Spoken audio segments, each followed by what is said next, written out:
Welcome to Grand Prix, your go-to channel for the fastest updates in Formula One. We've got 3 hot stories for you, so make sure to subscribe and hit the notification bell to stay ahead of the pack. Let's get started. What's up, my friends? How's everyone doing? Let's get straight to the point with today's big question. Who will be the Red Bull drivers for next season? After all, the only one who is 100% guaranteed in the car is Max Verstappen. Beyond that, nothing is set in stone. Not in the main team and not even in the junior squad, Racing Bulls. The driver market is wide open, and in typical Red Bull fashion, the rumors and behind-the-scenes negotiations are heating up.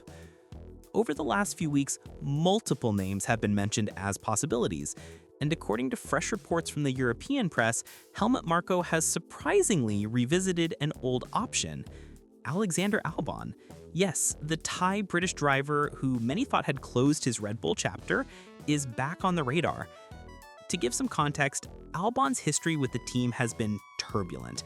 He debuted in Formula One in 2019 with Toro Rosso, and still that same year was promoted to Red Bull to replace Pierre Gasly.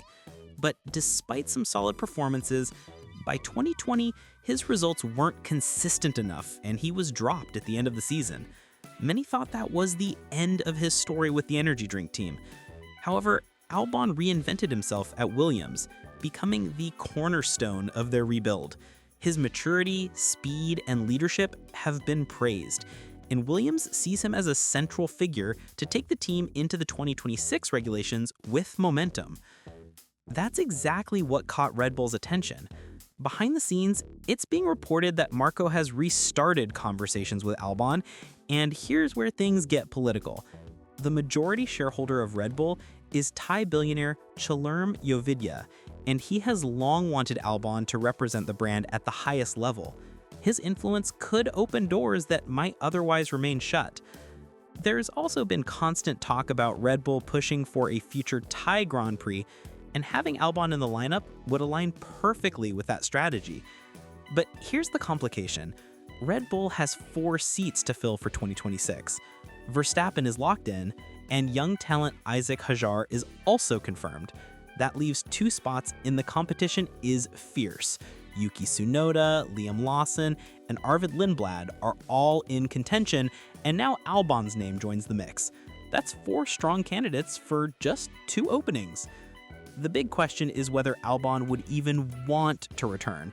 At Williams, he is valued, respected, and part of a long-term project that could pay off when the new rules arrive. At Red Bull, the pressure cooker environment is notorious. Second drivers are constantly compared to Verstappen, and history has shown how unforgiving the team can be. Just ask Gasly, Perez, or even Albon himself from his first stint. Would it make sense for him to walk away from stability and jump back into that pressure? From the outside, it seems unlikely he'd say yes, but Formula One is full of surprises. Drivers often say no until the right contract, the right salary, and the right promises come along. And with Red Bull's Thai ownership so invested in seeing Albon back, it would be a mistake to rule it out completely. So now I'll pass the question to you. Do you think Albon would be a good signing for Red Bull at this stage of his career? Should he take the risk and try again alongside Verstappen? Or should he stay with Williams, where he has built a solid reputation and could lead them into the future? Drop your thoughts in the comments. I want to know which side of this debate you're on. Hey my friends, how's it going? Today we're diving into one of the hottest topics of the season, Lewis Hamilton's tough start at Ferrari. After 17 rounds, the 7-time world champion has yet to score a single podium, something almost unthinkable for a driver who spent more than a decade accustomed to fighting at the very top of Formula One. This underwhelming performance has sparked a wave of criticism, and recently former F1 driver and respected analyst Mark Surer didn't hold back.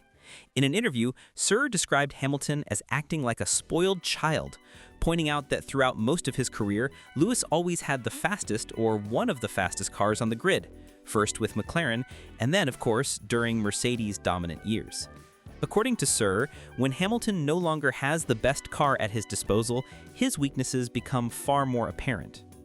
The numbers back up this view. Ferrari currently sits third in the Constructors' Championship with 286 points, just 4 behind Mercedes.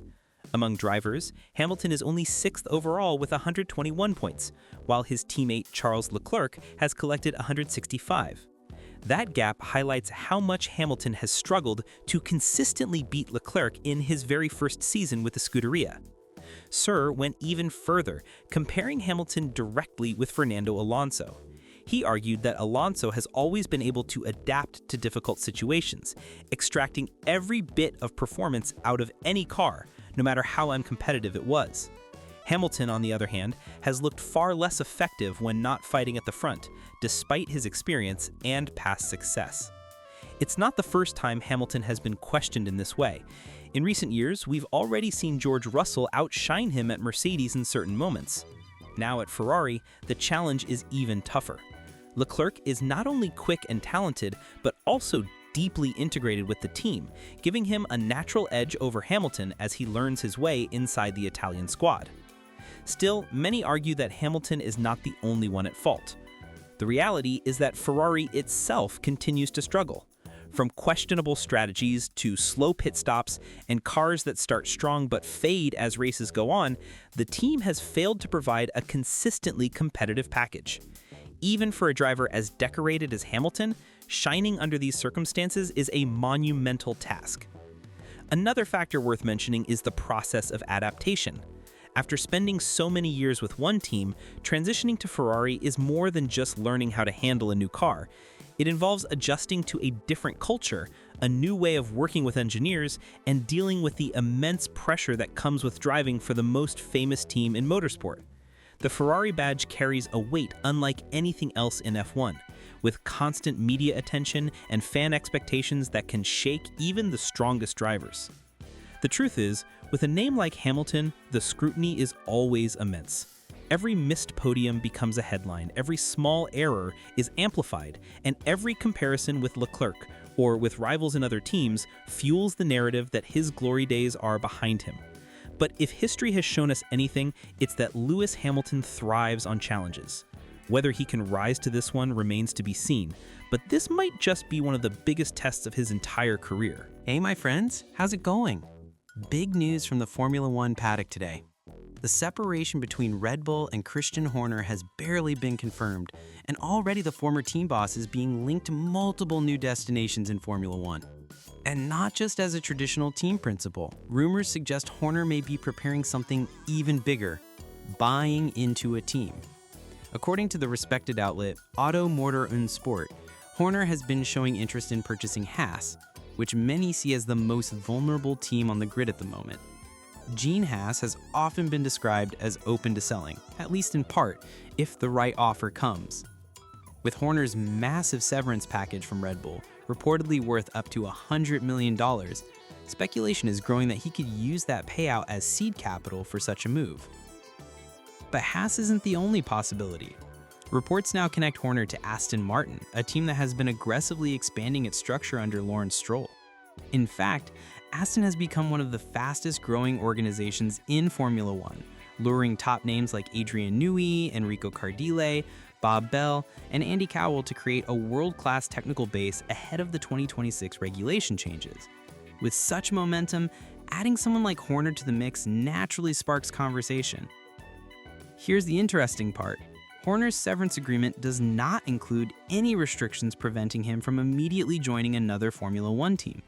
That means, unlike some contractual exits where people are sidelined for a year or two, Horner is free to negotiate wherever he wants. Naturally, this has fueled rumors across the paddock, and journalists pressed Aston Martin team principal Mike Crack about the possibility this past weekend. Crack avoided a direct confirmation or denial, saying only that Horner is taking a pause for now, but acknowledging his love for the sport and pointing out that his results speak for themselves. He closed by saying he would personally love to see Horner back in Formula One soon. Of course, the real question is, what role could he actually play at Aston Martin? Right now, it seems unlikely that Horner would walk directly into the role of team principal, since Andy Cowell only recently took on that position in January. Instead, the more realistic option would be a role outside the cost cap, similar to the advisory roles held by Helmut Marko at Red Bull or the late Niki Lauda at Mercedes. Horner could act as a consultant, strategist, or even take on an equity stake within Aston Martin to influence its long-term growth. And the timing is interesting. Aston Martin's project is laser-focused on becoming a true frontrunner by 2026. They already have Fernando Alonso providing experience, Lance Stroll as part of the ownership family, and a facility in Silverstone that rivals the best in the sport. For Horner, stepping in now could allow him to shape a team ready to challenge at the very top under the new rules. But on the other side, Haas presents a different type of opportunity. Rather than joining an ambitious but already structured team, Horner could take control of a smaller, struggling team and reshape it completely under his vision. Many analysts point out that buying Haas could give Horner both autonomy and the chance to prove that he can build a team from the ground up, just as he once did with Red Bull in the mid-2000s. So the question now is, which path makes more sense? Does Horner join Aston Martin as a high-level advisor or shareholder, plugging into a strong project with momentum? Or does he gamble on Haas, attempting to transform the team into a future powerhouse? What's certain is that Christian Horner will not stay away from Formula One for long. The man who helped lead the Red Bull to multiple championships clearly still has the hunger for the sport, and whether it's Aston Martin, Haas, or another project, his next move could reshape the balance of power on the grid.